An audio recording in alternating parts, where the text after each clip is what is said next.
കുറഞ്ഞ കാലത്തിനുള്ളിൽ മലയാളത്തിലും തമിഴിലും ഹിന്ദിയിലുമെല്ലാം മികച്ച വേഷങ്ങൾ ചെയ്ത് ശ്രദ്ധേയനായ യുവനടനാണ് റോഷൻ മാത്യു.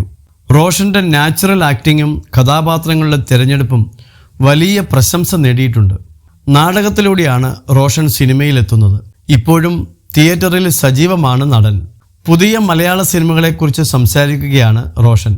കഴിഞ്ഞ കുറച്ചു നാളിലെ പടങ്ങൾ മാത്രം എടുത്തു നോക്കിയാൽ മലയാള സിനിമയുടെ വ്യത്യസ്തത മനസ്സിലാവുമെന്നും ഇവിടെ ആവേശവും ഭ്രമയുഗവും ഒരുപോലെ ഹിറ്റാണെന്നും റോഷൻ പറയുന്നു.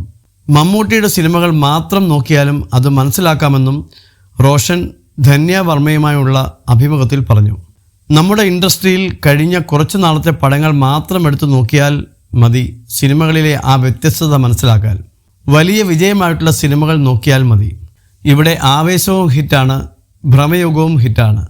ഞാൻ എപ്പോഴും പറയുന്നത് മമ്മൂക്കയുടെ സിനിമകൾ മാത്രം നോക്കിയാലും ആ വ്യത്യസ്തത മനസ്സിലാവും. എല്ലാ തരത്തിലുമുള്ള പടങ്ങളും അദ്ദേഹത്തിനുണ്ട്. അതുപോലെ ഈയിടെ ഇറങ്ങിയ ആട്ടം, അതെല്ലാം മികച്ച സിനിമകളാണ്. പ്രേക്ഷകർക്കാണെങ്കിലും എല്ലാ തരത്തിലുമുള്ള സിനിമകൾ കാണാനുള്ള ആഗ്രഹമുണ്ട്. അവരതെല്ലാം സ്വീകരിക്കുന്നുമുണ്ട്, റോഷൻ മാത്യു പറയുന്നു. അതേസമയം റോഷനും ദർശന രാജേന്ദ്രനും പ്രധാന വേഷത്തിൽ എത്തുന്ന പാരഡൈസ് എന്ന ചിത്രം റിലീസിന് ഒരുങ്ങുകയാണ്.